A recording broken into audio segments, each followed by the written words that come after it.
Selamat siang teman-teman, nama saya Ahmad Naufal, ini saudari Atia, kemudian yang sebelah sana saudara Farhat. Di sini kita akan sedikit menjelaskan mengenai pengembangan kinerja organisasi, mulai dari definisinya, kemudian faktor-faktor yang mempengaruhinya, serta strategi apa yang cocok untuk pengembangan kinerja organisasi. Kita mulai dari definisi dulu. Mungkin saya akan bertanya kepada saudari Atia mengenai definisi pengembangan kinerja organisasi. Pengembangan kinerja organisasi itu merupakan suatu upaya sistematis untuk meningkatkan efektivitas dan efisiensi demi tercapainya tujuan suatu perusahaan atau organisasi tersebut. Mungkin itu saja. Oke, terima kasih saudari Atia. Kemudian kita akan sedikit membahas mengenai faktor-faktor apa saja yang mempengaruhi kinerja organisasi. Saya akan sedikit bertanya kepada Mas Farhat. Menurut Mas Farhat, faktor apa saja sih yang mempengaruhi kinerja organisasi?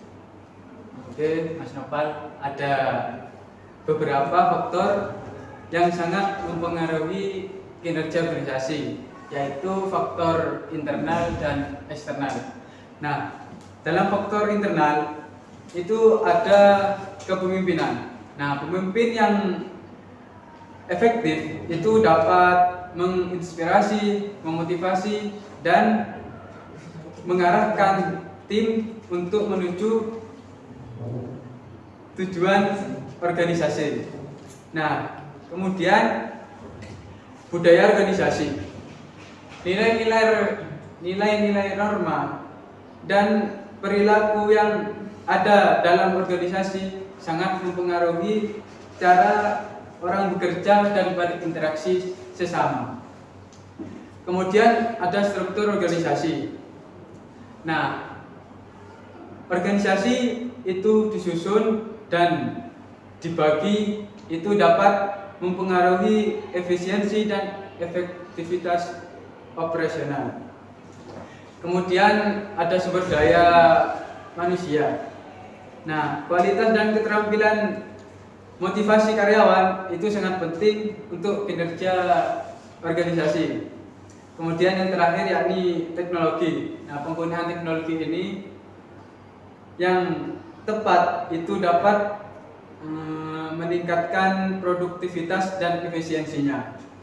Nah, kemudian untuk faktor internalnya, eksternalnya, nah, yaitu ada kondisi ekonomi, peraturan pemerintah, dan persaingan. Nah, untuk kondisi ekonomi tersebut itu seperti inflasi, terus ada suku bunga, dan pertumbuhan ekonomi.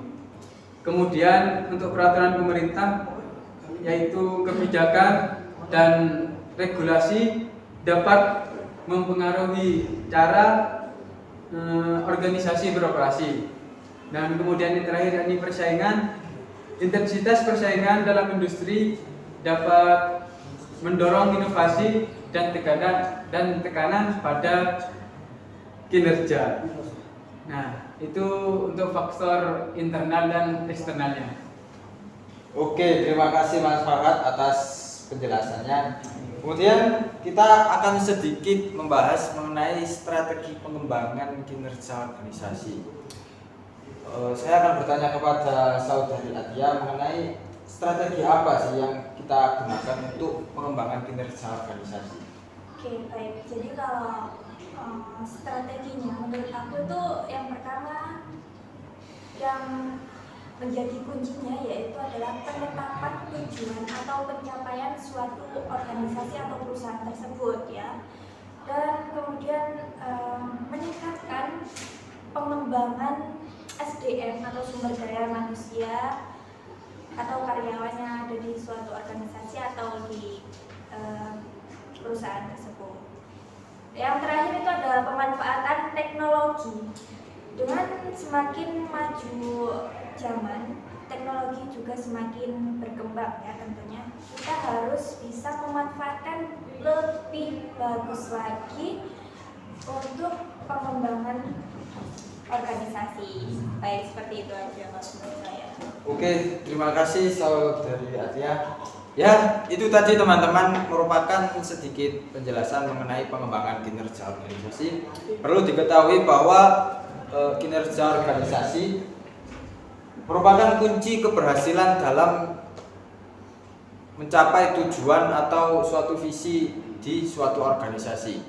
Juga ada faktor-faktor yang akan mempengaruhi pengembangan kinerja suatu organisasi tersebut, baik itu faktor eksternal maupun internal.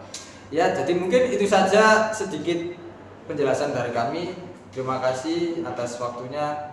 Mungkin cukup sekian. Wassalamualaikum warahmatullahi wabarakatuh.